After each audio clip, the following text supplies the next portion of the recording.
السلام عليكم. النهارده هكلمكم عن اكتر حاجه طلبت مني، وهي ازاي بتعملي ستايلنج لشعرك. بعد ما تغسلي شعرك بالشامبو كويس لازم ترطبي شعرك بهير ماسك. بستعمل الهير ماسك بتاع ايفوري، دي اول مره استعمله وحاسه ان انا شعري مترطب جدا بعده، ولكن هستعمله كمان وهقول لكم رايي فيه. هتقسموا شعركم سيكشنز وهتجيبوا شويه صغيرين من الليف ان او حسب شعركم بيحب قد ايه، وتبداوا تحطوه على شعرك. انا شعري مش مبلول كفايه ولكن هبله تاني، يعني يكون بينقط ميه. طريقتي في الستايلنج هي الفينجر رولينج، ان انا باخد خصله من شعري وابدا اعملها كده وكده،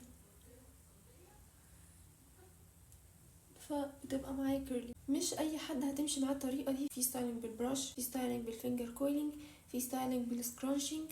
تلاقي انواع ستايلنج كتير جدا.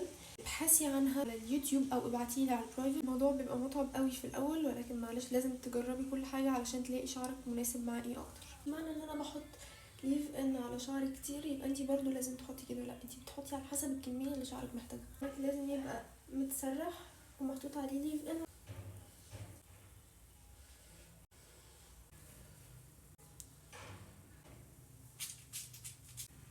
معايا كرد ممتاز. الخطوات الخارجيه دايما تبرر الاوضاع اللي ماشيه دي وش خالص عشان صفاته من نفس تيم لك قوي. وقف عزيزي تقدروا تسيبوا شعركم ينشف في الهواء او تستعملوا ديفيوزرز.